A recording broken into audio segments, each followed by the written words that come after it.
Hello again, everybody. This is Dan Clouser, and welcome back to the Journey My Mother's Son podcast. Yeah, I'm joined with Bridgit Norris, who's a leadership coach and strategist for conscious disruptors and the creator of the REVOLT. Bridgit, thanks for joining me today. Thank you for having me. I'm super excited. Absolutely. Looking forward to the conversation. But before we get started, just introduce yourself to the audience. In your own words, who is Bridgit today? Oh boy. Today I am working on being the same. It's kind of an odd thing, but I'm working on being the same person that I was when I was 12. And that's not in a child sense, but going back to really owning who I am and as the rebellious kind of get things done girl that I kind of grew up as, and kind of lost a little bit of that when we get older, when we kind of have to, do adult things and we have children of our own. And I'm kind of enjoying the space of empty nesting and kind of going back to figuring all that out. It's kind of been a fun journey. Yeah, I, I love that. It is amazing how we we lose a little bit as we grow up. A little bit of that tenacity and that sort of thing. So, what was it specifically that made you want to go back and kind of find the 12-year-old Bridgit again? Oh, and it's going to be one of those things that I think a lot of people will understand with the online space these days. When you decide there's more to figuring out what your purpose is and what you want to do, and then you jump into the wonderful world of the internet and people, and you kind of start to get jaded on things, and you start to become things that you're not, to try to fit into what we're supposed to be doing. And I kind of lost myself in that, and I realized it. And probably about 5 years into my business, I just shut it down. I said, I have to stop, because this isn't who I am, and kind of journeyed back. It was another year and a half at least before I even started my business back up to get to the place of, like, this is me. I'm comfortable with this and moving forward. Yeah, yeah, I love that. And again, we do get caught up. Society kind of creates this image, this model, so to speak, of what we should be. And I think we all fall into that trap, for quite some time. And we all have our ways to kind of step back, whether it's like myself and my wife, who decided to sell all of our stuff and get out of the rat race and hop in an RV and travel around and do some volunteer work and reconnect with friends and family and meet new friends, or just again kind of taking a step back. So how important do you think it is for people to, because again, man, we're just on this hamster wheel, and just constantly spinning and spinning and spinning.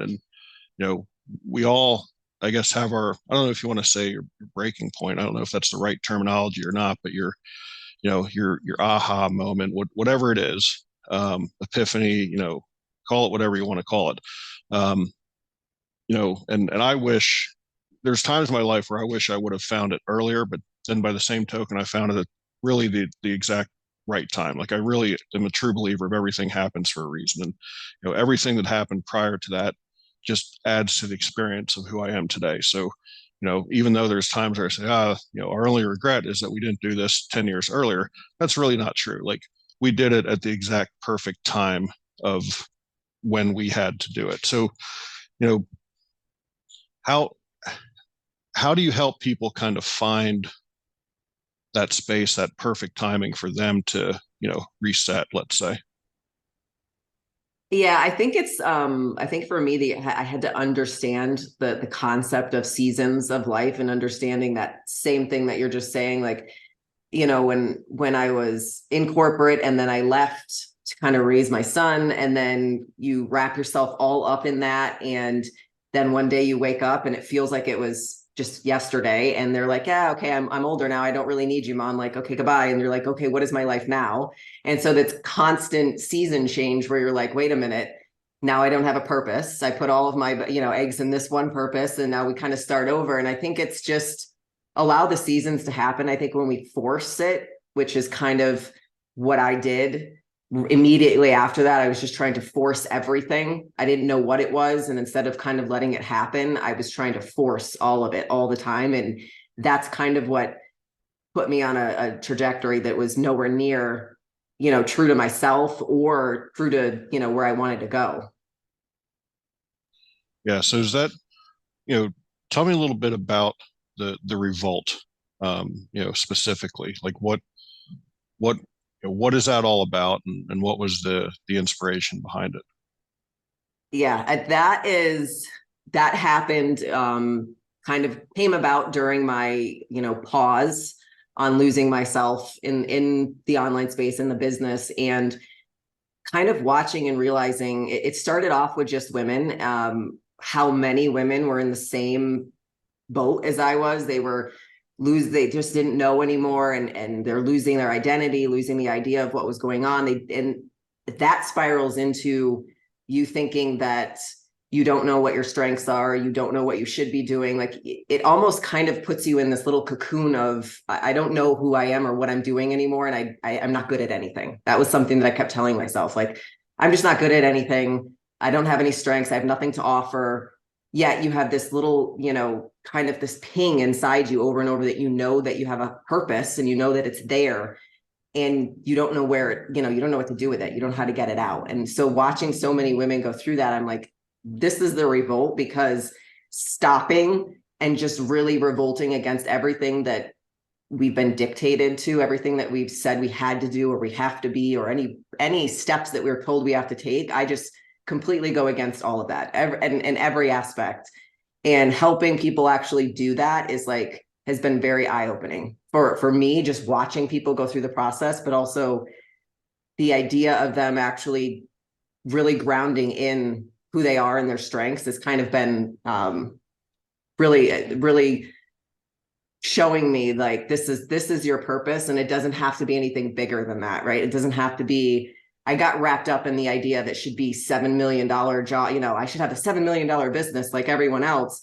That's not my purpose, and it's okay. And I have people going through that same thing. Like, if you want to have that type of legacy, great. But if your purpose is just solely to serve people in that fashion, then that's also leading a rich life. There's just too much dictation on what that's supposed to look like. Yeah, and I agree with that completely, because I can totally relate to that. Like, you know, what I do with this podcast and what I do with my writing and my books and stuff, it isn't, driven by revenue generation. It's driven by, I look at my writing, truly as an art form. I remember one time, um, talking to a publisher that I ultimately decided not to go with, because they felt that, I've written three different books that are, completely, three different topics. One talks about my 30 years of coaching baseball and softball. The other one, talks about the beginning stages of this journey of ours that we're on in the RV. And then the most recent one is a children's book, and it's like, that's not great as a business model, because you're too broad. Where even with this podcast, I have everything from professional athletes to, coaches like yourself and everything in between. But that's just who I am, and, the idea behind the podcast is I believe that everybody has a story, and all those stories can be inspired, can be inspiring for others. So it doesn't need to be, a podcast talking to all life coaches, or a sports podcast or anything like that, because, people want to put us in this box, but ultimately, like, we are, as human beings, we're just so fragmented.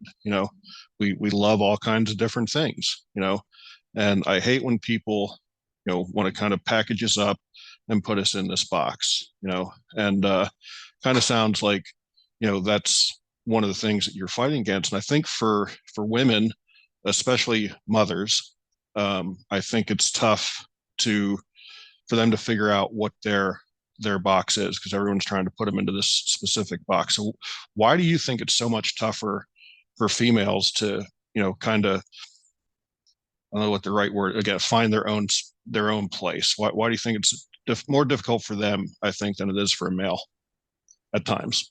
I think, I mean, obviously some of it, I 100% believe it's society based, generational societal based things that we kind of just take along with us. But I think a lot of it is too, is saying it out loud. I remember when, I came to that point and I'm like, oh my, like this is it. Like, okay, what is my purpose now? My son's a teenager and I don't know what I'm doing. I don't know where I'm going. I shouldn't be saying these things because I have a great life. I have a great husband. We have a great, you have all the things, but it's not enough. And you feel really bad saying it out loud. Like it's not acceptable to say that you want something else and you want to do more, you want to be more.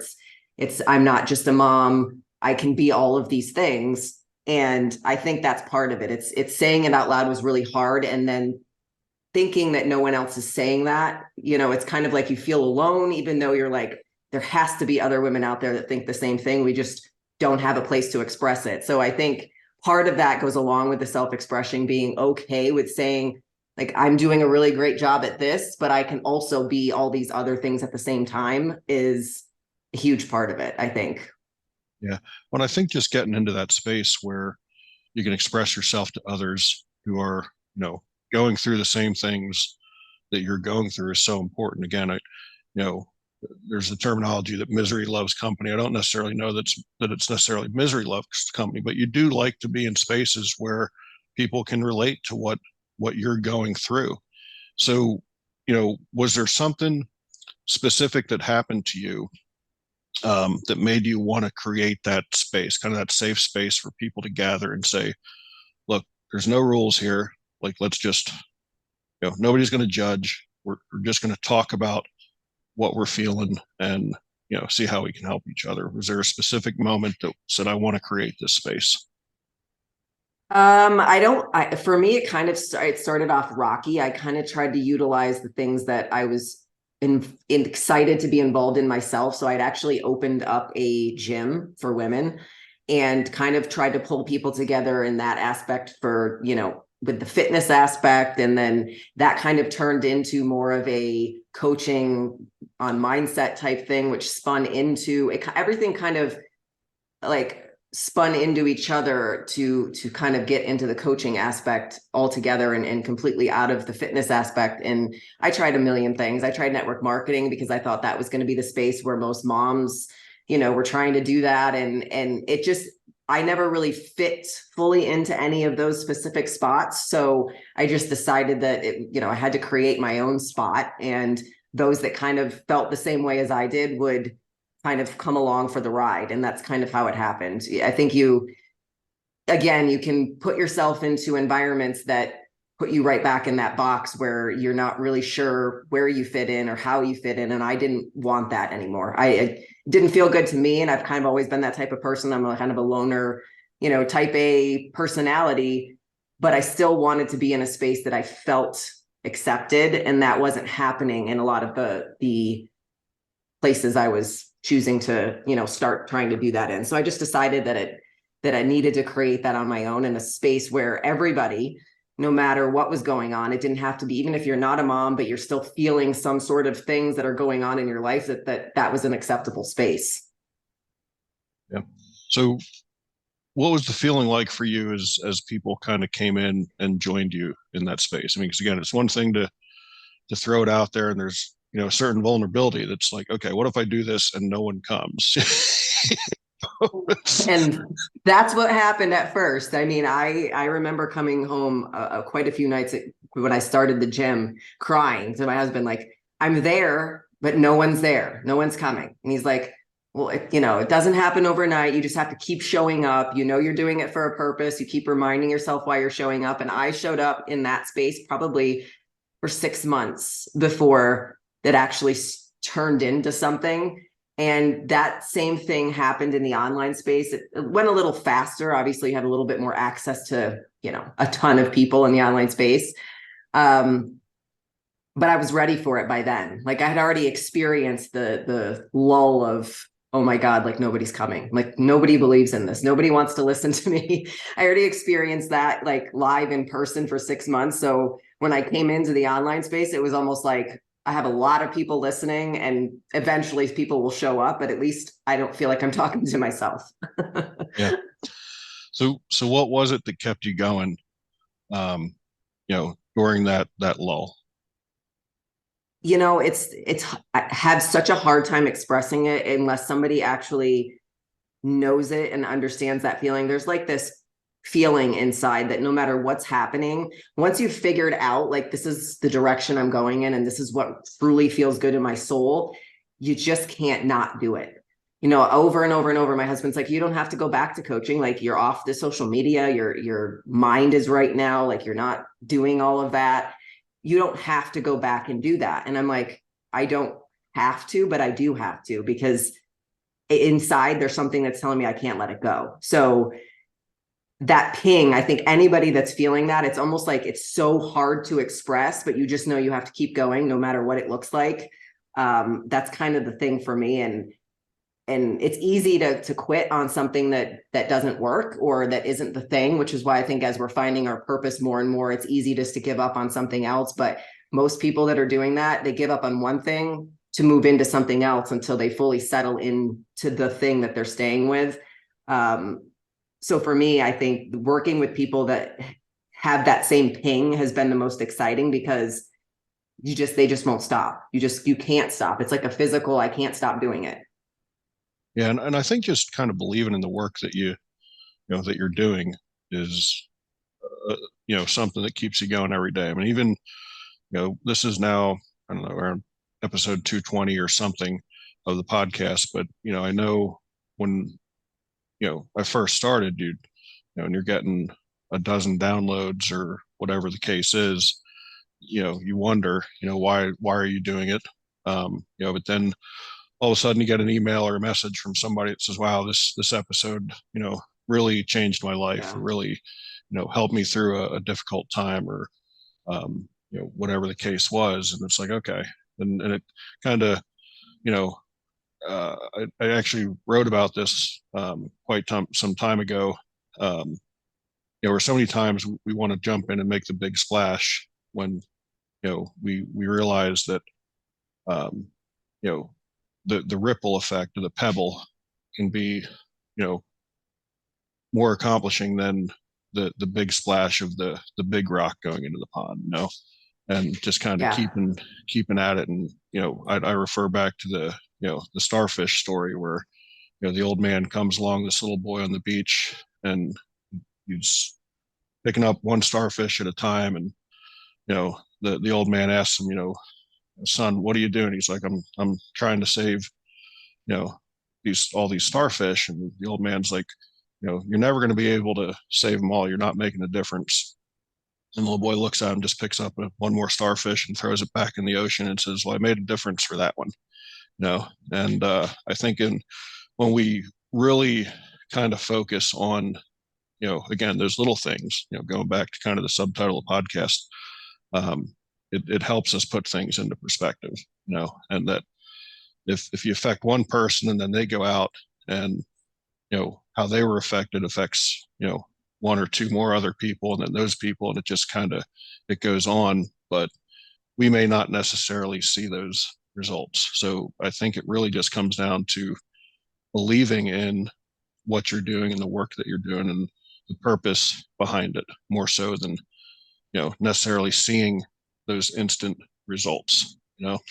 Yeah. Um, I agree. I definitely agree. I think that a big piece of it too is it excites me and it watching someone like solidify their strengths and understanding that it ties in intrinsically to what they're doing and how no one else can do it exactly the way that you're doing it. And the mark you're leaving is your own, and it's changing people. Even if it changes one person, you've made a difference, and it's huge. And I think that's exactly the same that you're saying. Like one person, I mean, obviously there's a ton of people out there in this world that doesn't matter, and they're looking just for quantity over quality and the dollars over, people over, profits over people. But I don't, for me, my connection isn't, I don't work with those type of people. Everybody that I work with, from entrepreneurs to lawyers, they get into it for a very specific reason, to serve people. And so that's definitely, I think everybody is on that same page.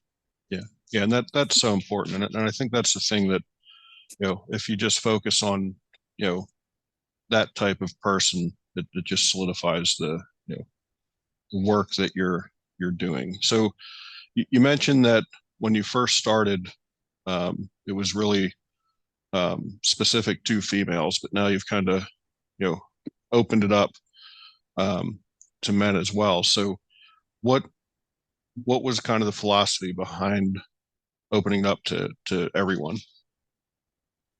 It kind of happens a little bit organically. I actually work in a academy called My Legal Academy, where it is all attorneys and it's mostly men in this academy, and they're learning to scale their business, and they're needing the same concept every other person needs. But what I realized between the last time the Revolt ran and doing this and running the Revolt again is that I for me to utilize my strengths in the way that it's beneficial and serves me and it makes me feel like I'm being successful and helping someone else, I had to realize my strengths are more on that side. They're more very type A, action oriented. They're very you know, leader based. That is like who I am and how I do.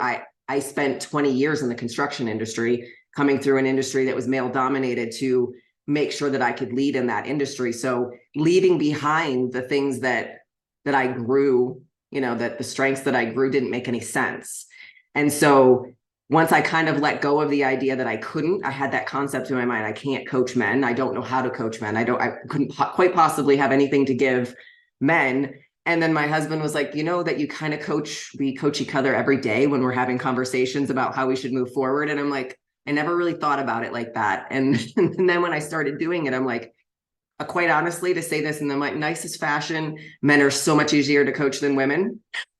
So it just became so much easier. And I'm like, wow, this is the same thing is there. And yet I'm able to utilize my strengths even more than I am just solely working with women. So it's been very eye-opening for me because it's only been within this year. Yeah, and you're the mother of a son, are you not? So that alone Yes. gave you, years of experience of coaching a male. I know. I didn't, you know what? You wouldn't even think about it that way because it's like you're a mom. You don't really think about it in that fashion. And then my son's 23. He's a ex-Marine, and he just showed up for vacation here a couple of weeks ago. And I'm like, I still do the same things I'm doing. And I'm like, okay, yeah, this is easier than I thought.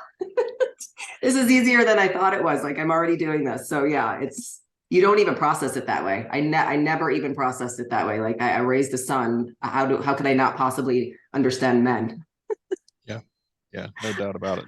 So how, you said you worked in the construction industry. I had done sales in the construction industry for a long time, and yes, a very male dominated industry.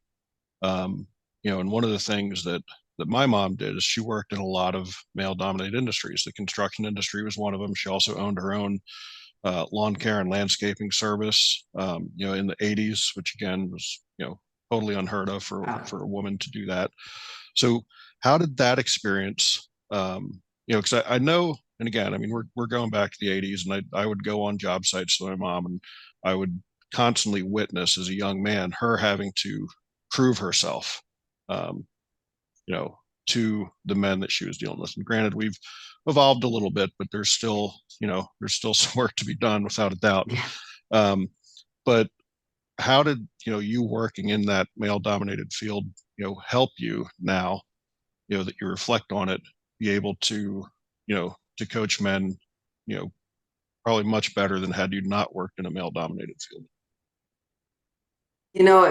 I started actually physically in the field on a job site, which I think probably was the number one best thing that could have happened, because most women that start in construction now go right into the office, and you don't really understand the dynamics of what a construction site is and how that rolls out. So I would say that for me, that was the best thing that could have happened to me, because it was very eye-opening. Men talk to each other much differently than women talk to each other, especially on a job site. And I've always been a person that had thick skin, but you really had to be willing to kind of, I don't want to say fit in, but kind of roll with the punches. And then until I elevated myself to a spot where now I could kind of dictate, the rules, of engagement per se, and I just continued to take that through all the way through, you know, when I left construction, which was running an entire construction office.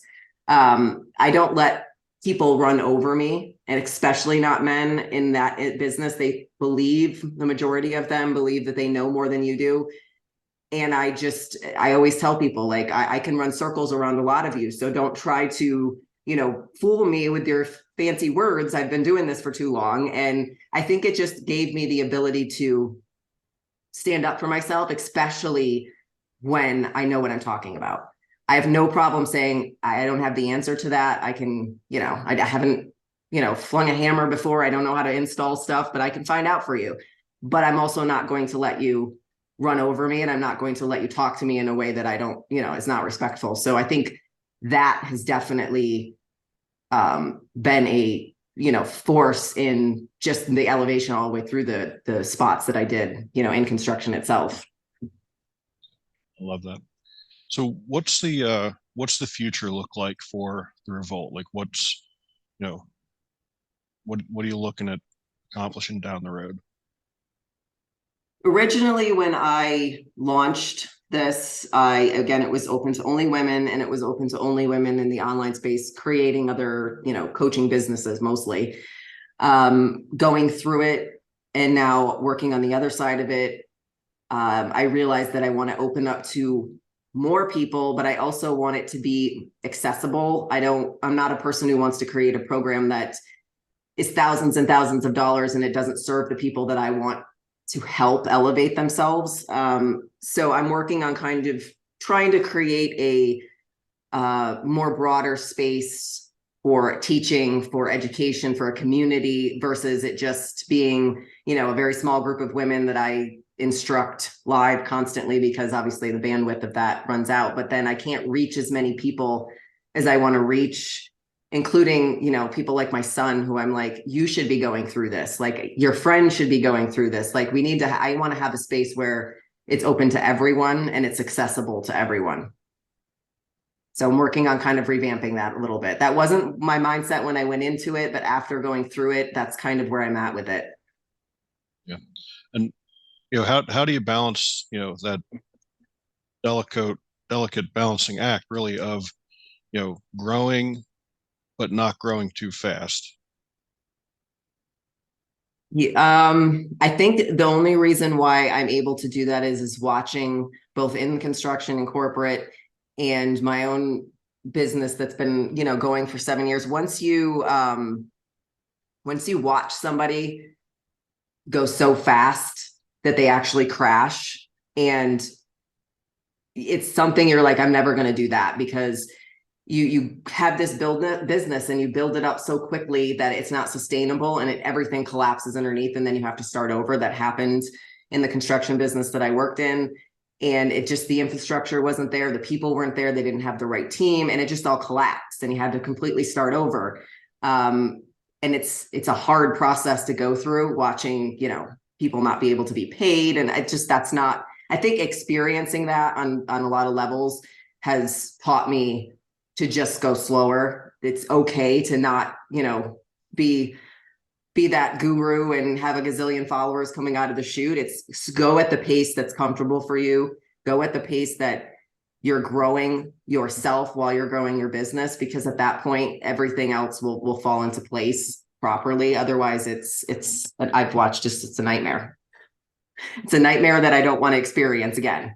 Yeah. Yeah, I've been there as well. It's so it really does have to come down to controlled growth, because, like I said, if you grow too fast and that infrastructure isn't built underneath of it, it will, you know, it may sustain for a little bit, but eventually you need that infrastructure below it to, you know. So it's great that you recognize that, because again, I think that's something that a lot of people lose sight of, because they are, you know, focusing on, man, how big can we make this? How big can we make this? Where again, it comes back to the, you know, the pebble and the rock, you know, and which you Yeah. want to be. So I love the fact that you recognize that, and, you know, you do have a plan to want to grow, but grow at the right pace. Well, I think you also need to ask yourself why. Why do I want to grow? Like, I think we don't ask ourselves enough questions.